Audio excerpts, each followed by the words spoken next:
Learn the most advanced recruiting techniques. Land the most desirable talent. Launch your company towards massive success. This is the Higher Power Radio Show with Rick Girard. We are now remote, and we are learning so much about what it takes to keep your people engaged and productive. The balance between communication and micromanagement is often the biggest challenge. Here's what we learned so far. Consistent communication with ultra flexibility is working. Encouragement to take care of yourself first, i.e. a walk, a bike ride, or step away, is increasing productivity, and virtual happy hours are helping people to forge a stronger team camaraderie. I'm Rick Girard, and welcome to the Higher Power Radio Show. Our mission is to help entrepreneurs and hiring managers win great hires. We share insights from top-performing rebel entrepreneurs, industry experts like our guests today, Mr. Michael Houlihan and Bonnie Harvey. They're the founders of Barefoot Wines. Beginning with virtually no money and no wine industry experience, they employed innovative ideas to overcome obstacles, create new markets, and forge strategic alliances. Michael and Bonnie pioneered worthy cause marketing and performance-based compensation. They built an internationally best-selling brand as a result and were acquired by Ernest & Julio Gallo. Today, they offer their guiding principles for success and Shelf Smarts courses to help consumer product brands build and achieve success by maximizing their value of their human resources, which makes Bonnie and Michael the perfect experts for today's topic. Michael and Bonnie, welcome to the Higher Power Radio Show. Thank you so much. We're delighted to be here. Yeah, great to be here, Rick. I'm delighted to have you. Thank you so much for joining me today. Today, we're going to be breaking down the virtual challenges today, and we're going to talk about how to build a company culture in an off-premise workforce. Sound like a plan? Excellent. Yes. We're going to talk about off-premise and then how to hire for off-premise, because a lot of companies are still having challenges with that. And my company, as well as a lot of people that I've been working with, have been battling this for a little while now. So we've learned quite a bit. So let's talk about some of the challenges that you guys see today as far as an off-premise work environment goes. Well, I think it's obvious if you're not in the office with all your coworkers, you're not getting that kind of feedback that you're used to, that you've been getting on a regular basis. You're not there to get some ideas for the challenges that you have and some support. When you're online, but you're off premise, you're pretty much isolated. There seems to be a real lack of camaraderie and teamwork. That's a big problem in itself. Yeah, I think another problem is when you do commute to work, remember those days, you get the alarm, you get the shower, you get the coffee, you get the breakfast, right? You put on your clothes, you go down, you get in your car, you drive half an hour to work or whatever, you go up the stairs, somebody greets you. You're making a commitment. It's a physical commitment, and it uses a lot of the senses. It uses your eyes, your ears, your sense of touch, everything. You smell things on your way to work. Okay, that's all gone now. So you just click icon and you're there. You're doing your work. So there's no real preparation. You don't really set yourself up for work. You don't have any quiet time in the car. It doesn't happen the way it used to. So you don't really have this kind of commitment to work that you used to. The routine is gone. You don't have that time to prepare for battle before you go into the office. No. And I don't know about you, but I miss that. Yeah.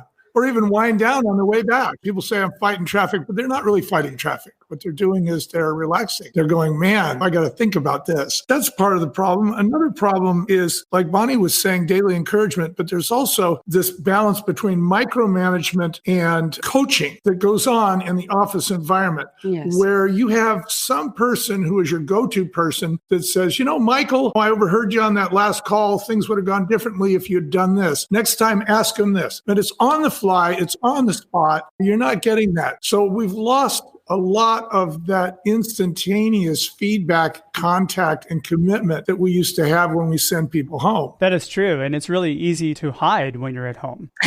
It's really easy to disappear and not be engaged. That's been a fear of a lot of the CEOs that I've talked to is like, well, I don't know what anybody's doing at any given time. You just have to kind of trust that they're doing the work, hopefully. Sure. I imagine there's a lot more loss of engagement out there than any of us are willing to admit and put up with. Yes.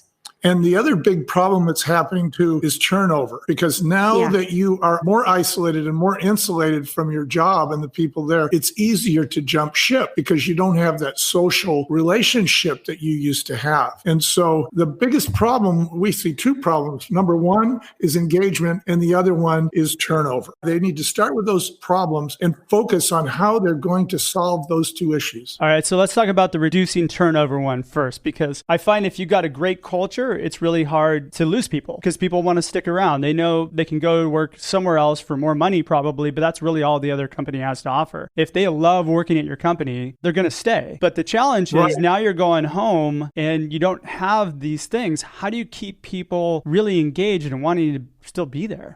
That's a good question. And I think there's a lot of employers that are asking that right now. Yeah. First of all, I think regular meetings is really essential, where you get everyone together that's in a team or even in the company, depending on the size of the company, so they can see each other. So it's a virtual meeting. So it's audio and video, and they can discuss things on a regular basis, not once a month, because too many changes happen within a period of a month. But maybe once a week or even once a day would work. So you are seeing your coworkers and you are getting the kind of feedback that you're missing by being in the office. You can do that socially too. We have one client, fully remote company, and every Friday they have a virtual happy hour. And they're hugely successful. Everybody joins in and everybody grabs a scotch or a beer or whatever, and they BS for an hour. And it's become a really strong bonding tool for everybody. I like that idea a lot. Yes. So it is social that they're gathering. That's the purpose of the gathering. And it's not just business. That definitely would build teamwork. Yeah, most definitely. I also would like to add to what Bonnie said. I think that culture is kind of like a flywheel. You know, you get it spinning, but you have to keep it spinning. And if you don't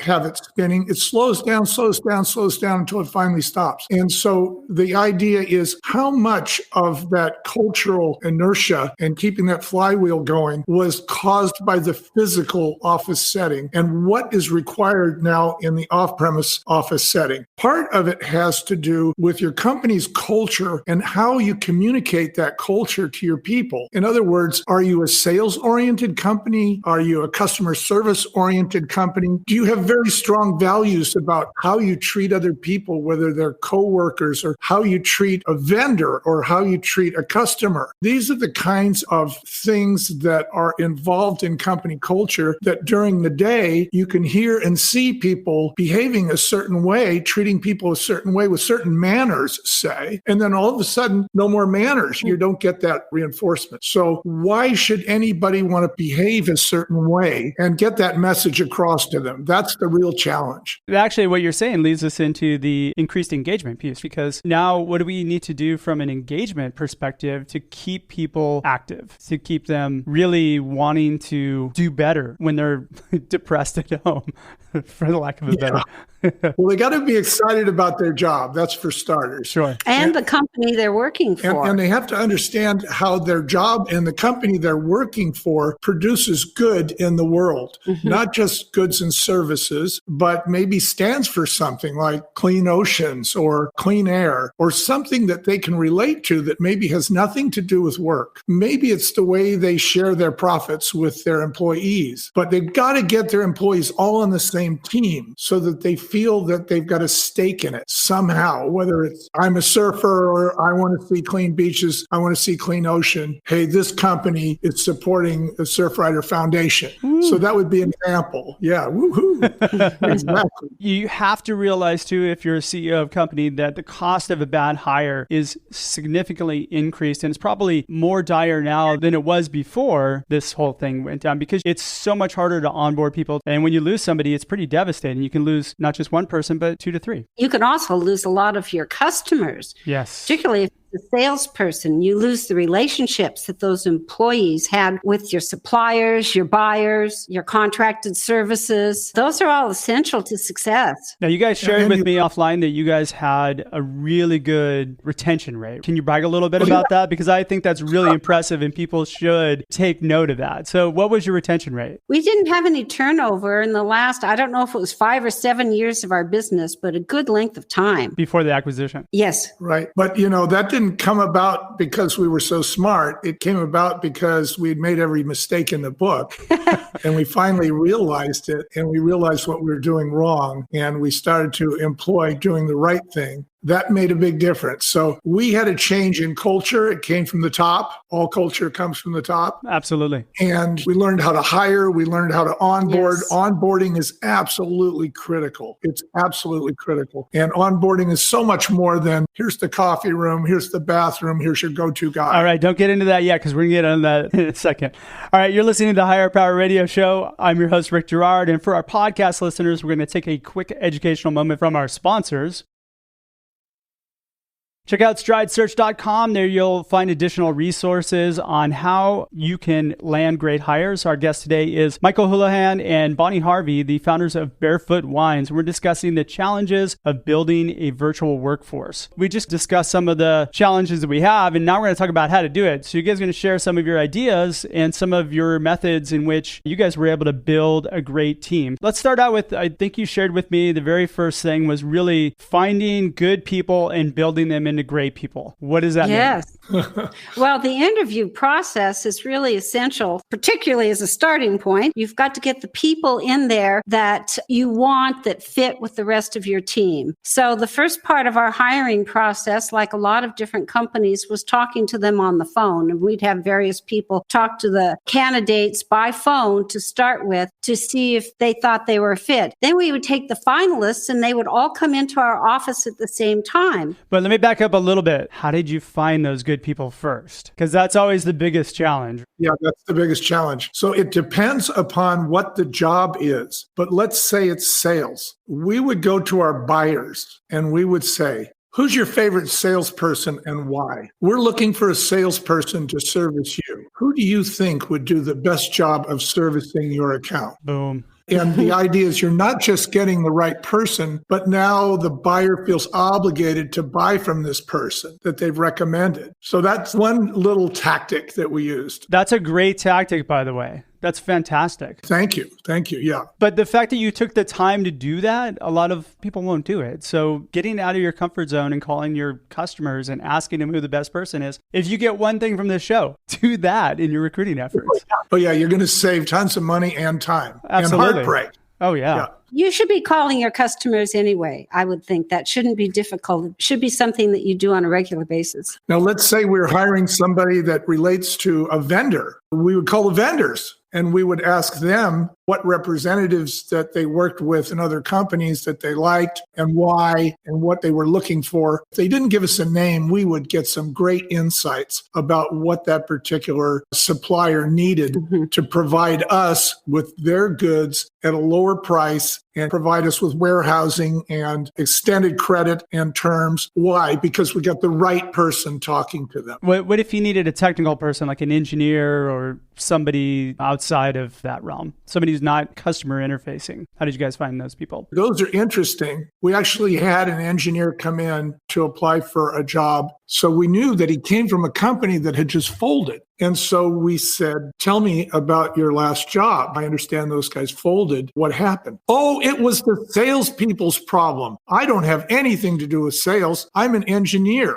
We said, well, thank you for applying at Barefoot. Good luck on your career. Why do I want to hire an engineer who is washing his hands of sales? Because we believe that the engineer is probably one of the biggest reasons why the product is selling or not selling. And he better know what that feedback is from the salespeople and the customer service people in order to do his job. So when we would hire an engineer, we would listen for and not to what he said. We would listen for him talking about how he addressed problems that his company was having with sales or customer service through his engineering job. Now, you guys broke down your company a little differently. So you only had 2 divisions to your company. Tell me a little bit about that. Yes, we did. So many companies say that they put the customer on top. Well, if you're going to put the customer on top, then you've got to put sales on top and customer service, because those are the people, those are the departments that talk to the customer the most. And right under the sales department is the sales support department. And sales support is everybody in the company that isn't in the sales and customer service area. So that for us, it was our winemaker, it was our marketing director, it was our point of sale manager, it was our bookkeeper, accountant, CFO, CEO, it was the VP, it was even the P.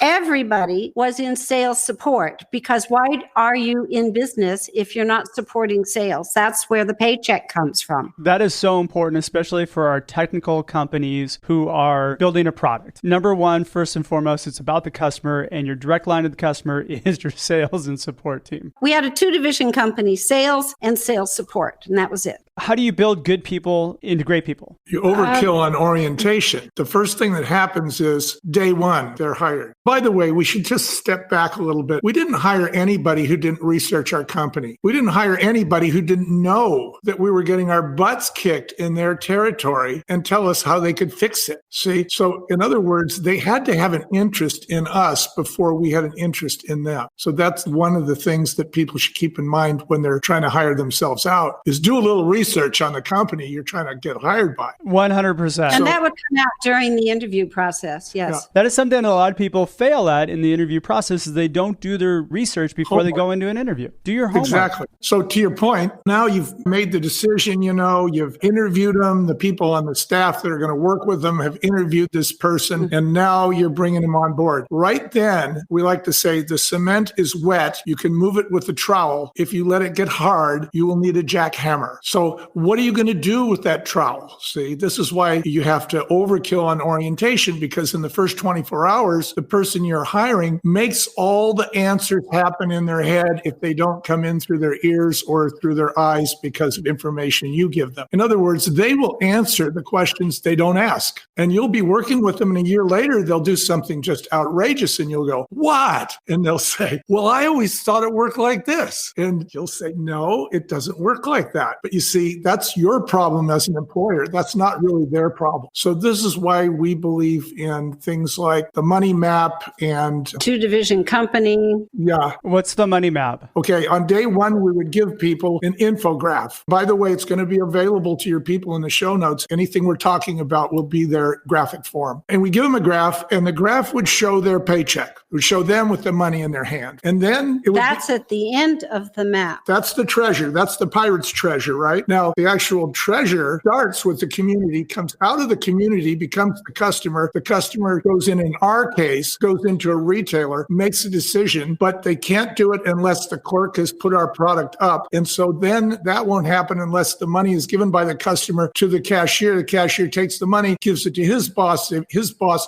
pays the bills, buys our product from the distributor in our case. So then the distributor gives him the product, takes the money, pays their bills, gives us the money. We take it, we pay off our supplies, we pay our overhead, and what's left we use for salaries, bonuses, vacations, and everything else. So by giving them that map, they see the big picture. They don't think that Michael and Bonnie have a big rock candy mountain out behind their house, so that if they ask for a raise, we can just go shovel some gold into their trunk. They go, "Oh my God, it does come from the customer, and I see how my job makes that happen."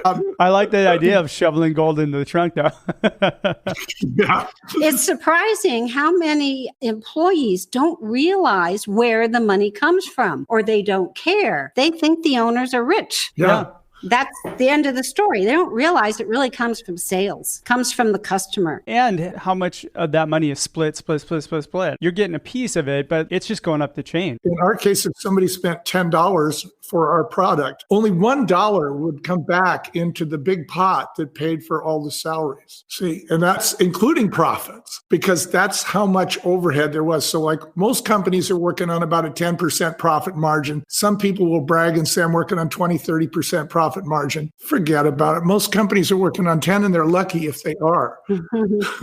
We're overkilling orientation. So we created the money map. We're doing the 2-division company. Anything else that you really need to be cognizant of when you're overkilling your orientation and making sure that you're training people properly? Yes, we also had a chart we called the 7 sales, because in our company, the product had to go through 7 different sections or people before it got to the end user, which was the customer, the consumer. And each one of those sales, quote unquote, had to do with everyone who touched our product, starting with our own employees. So we had to convince them, work with them, so they understood the value of what it was that we were offering, and they had to appreciate. So that's the first sale. And then there was the owners or highest management of the distributor. That's the next area that had to be sold. They had different needs. They wanted something that would fit well in their book, something that they didn't have already. Then it went to the sales manager. Each one of these had different needs and had different people on our staff that had to support those needs. The sales manager, he wants to make his numbers. He wants to make sure that he gets the number of sales every month that's going to give him a bonus. Then his sales people, they wanted some money in their pocket for everything that was sold. So we had to work with our sales people to bring in sales and give it to them and give them a portion, some money that could go into their pocket. Then it gets down to the retailer. Well, the retailer wants something different too. He wants a little excitement. He wants some point of sale material, marketing material that's exciting in his stores. And he wants the supplier to bring in people to buy the product. He wants something that's going to sell, that's going to turn over. Then we have to work with the store clerk. We've got to work with the person that re-inventories, reshelves the store. So if we're out of product, we're not going to make any sales, are we? And the person that restacks the product in the store is the stock boy or stock girl. We have to give them a cap. We have to show them appreciation for what they're doing. And then we've got the community. We've got the people that come into the store to buy the product. So we have to support the community and what their needs are. And if we can support all of those 7 sales, then we can be successful. But as they say, the chain is only as strong as the weakest link. So we've got to make all of those sales and satisfy all those different needs all the time to be successful. So when people are hired, part of that orientation is here are all the people with all the needs and all the motives that are necessary for you to make your check. And by understanding that, we actually give a course called How Soft Skills Earn Hard Cash. And it really is about soft skills. It has to do with relationships and communication and tone. And I don't care if it's an email or even a text. People can tell what the tone is. And so how do you get your people who are now representing you from home to have the right tone in their communication? They have to appreciate what every person wants all the way down the chain. Unfortunately, most entrepreneurs jump right to the end user. They say, I would buy this, wouldn't you? Look, it's cool. But they don't realize they can't get it there. No, providing a roadmap is just really smart in making sure that everybody understands every piece of the interaction. I don't think that we put enough time into that. Even when you're an entrepreneur and you start building your business plan, you don't really start thinking about these little things. So creating that roadmap for a successful hire is critical. That's probably why you guys had 7 years of never a bad hire in retention. That's amazing. All right, so what would be the last piece of this? It's really teamwork. It's all working towards the same goals. And we would have regular meetings. We would have meetings every month with our salespeople. They'd call in from all over the U.S. and we would have our entire sales support staff in a conference room, and we'd hear all the challenges, goals, and opportunities in the various territories from our salespeople. And we'd all work on a solution and how we could improve matters and everything. And during one of these meetings where everyone's involved and working towards the same goals, there was a problem in Florida. We got a test market and a huge chain. It had like 700 stores. Well, we got 70 stores and we could put 10 cases in each store and we had to sell it within 45 days or they weren't going to take our product. Well, the good news is that we got a test market. Yay, we're all happy about that. But then the salesman said, well, there's bad news too. They put us on the bottom shelf. Well, that's the last place anybody wants to be. Well, somebody said, well, we're barefoot. I guess we'll pick up the foot traffic. So we all enjoyed a laugh about that. And someone else said, well, that's not a bad idea. Why don't we put these big decals with a big purple foot right from the front door, walk them through the store, down the wine aisle, and then turn them to face the place where our product was. Then they're going to wonder why they're there. They're going to look down. They'll see a sign that says barefoot with an arrow on the bottom shelf. So right away, we've got them laughing or at least smiling, right? So you're halfway to a sale there. So they'd oblige us because they'd already walked all the way there. They'd pick up the bottle, and it worked so well that yes, we got the chain. Wow. We got the whole chain by putting the feet down. In fact, we put the feet down in many places throughout the whole U.S. And who do you think came up with that fabulous idea? Oh, it's probably the most unlikely person in the organization. Absolutely. The receptionist. See, Yes. Great ideas come from everywhere. We shared with everyone. And that's why it's really important, and it builds teamwork. And you don't want to lose any of the good ideas from your team. So you've got to share what your challenges are. So a lot of companies won't share their challenges with their people, but they're missing a boat because the people are already committed to the company. That's how they're making their income. That is their career, and that's where they're improving their skill sets. The real issue is, do they care about you? What are they doing? What is the action they're taking that shows you that they respect that you have an intellect, that you have an interest, that you have a stake in this company? And we think it is asking people their advice, whether they're qualified to answer or not, because you might get something crazy, but then because something crazy is said, you might get something brilliant that's completely, out of the box. And it might come from the receptionist, for God's sake. God, I love that story. That's such a fantastic story. All right, well, we're getting pretty close on time. What would be 2 or 3 key takeaways that you can give the audience so they can plug into their business today? Understand that when you hire people, besides just looking at their resume, you want to understand their personality and help them to grow in the ways that they are most talented and best at. So Open true. your mind up to the idea of giving them other opportunities and sharing your challenges with them. That will help them to grow, and then you'll be getting a great employee. And then the other thing too is show respect for their intelligence, their commitment to your company. Ask them their opinions. And don't just ask them their opinions. If they come up with good opinions and you use them, be sure to tell the whole staff, show public recognition from the highest place in the company. Mary, our receptionist, came up with this brilliant idea. Now everybody knows 2 things. They know if they do like Mary, they're going to get that kind of recognition. And now they have more respect for Mary. So both of those build teamwork. So don't be afraid to say thank you publicly, I'd say is probably the second one. And overkill on orientation. Yeah, right back to day one. Yes. Yeah. Move that cement with a trowel. Well, if you give somebody a plan for success, they're going to be successful. If you leave it to their own core, they're going to make a lot more mistakes.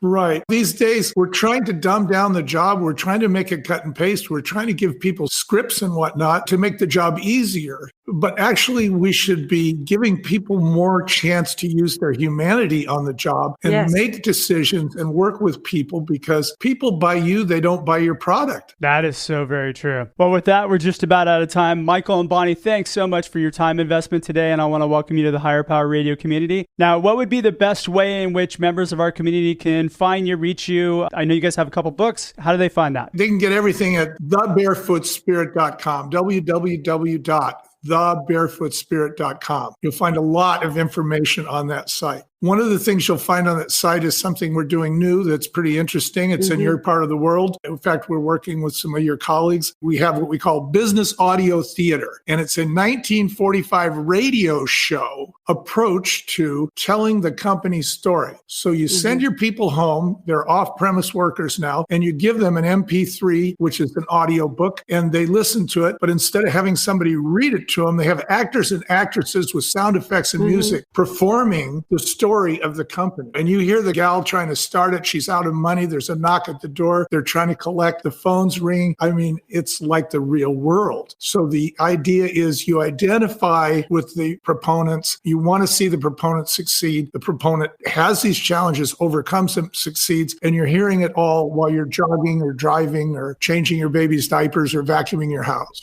It builds engagement, and that's what we're looking for, is engagement. That is super cool. All right. I encourage you guys to check that out. Thanks for tuning in this week's episode of Higher Power Radio. A quick thanks to our team, Christopher Decker, Andrea Ballin, and Ayla Gerard. If you're listening to the podcast, please subscribe, review, and share. We're listening. We welcome your feedback. After all, this show is for you. You can join the Higher Power Radio community at Higher. That's HIRE, Power, POWER, radio, RADIO.com. Or you can drop me an email at rick@stridesearch.com. Tune in next week. Our guest is going to be Bruce Marable. He is the co-founder and CEO of Employee Cycle. I'm your host, Rick Gerard, and you've been listening to the Higher Power Radio Show. Aloha. Thank you for listening to Higher Power Radio. Catch our LinkedIn Live show every Tuesday at noon, or download the podcast on iHeartRadio, iTunes, YouTube, or your favorite podcast platform. We appreciate you joining us on Higher Power Radio with your guide to recruitment success, Rick Gerard.